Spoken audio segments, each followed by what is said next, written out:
Macmillan Audio presents The Queens of Crime by Marie Benedict. Read for you by Bessie Carter.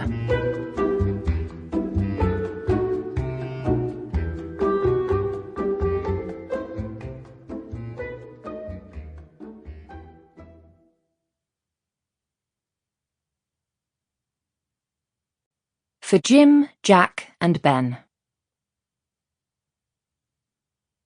Chapter 1. February the 1st, 1931, London, England.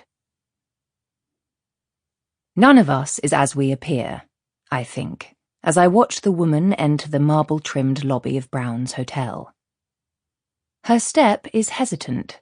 Her grey cloche hat is perfectly nondescript and low on her forehead, and her eyes are averted from the gaze of high-hatted bellhops helping a well-heeled family of 5 with their mountain of trunks. Who would ever believe that this meek creature is capable of arranging unspeakable murders and seeing into the minds of the most dastardly criminals?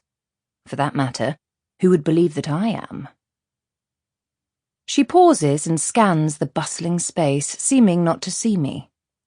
She looks so uncomfortable that one would think this was not her self-professed favourite establishment. I cannot stand to watch her flounder for another painful moment, so I raise my hand in welcome. When my presence still does not register, I wave and call out, "Good afternoon. I do believe our table is ready in the drawing-room." Recognition and relief flutter across her face in equal measure. I gesture to the right, where the inviting warmth of the wood-panelled tea-room beckons, and she follows me with a quickened stride toward our table for 2. We settle into sage-green upholstered chairs arranged in front of a small, ornate hearth, ablaze with a welcoming fire.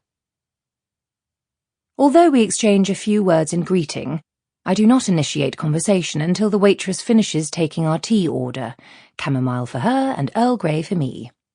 An uncharacteristic silence has overtaken me, a quiet that my dear mamma repeatedly wished for during my chatterbox childhood.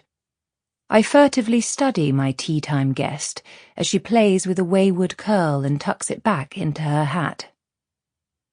How could this be the same animated woman I met at Hatchard's bookshop on Piccadilly nearly 5 years ago?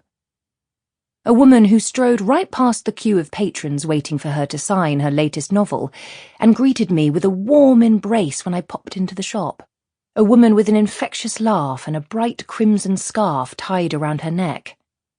The woman I see peek out from time to time, but only in the secure comfort of mutual friends' dining rooms and parlours. That confident woman is the one I need for the endeavour I'll be proposing today.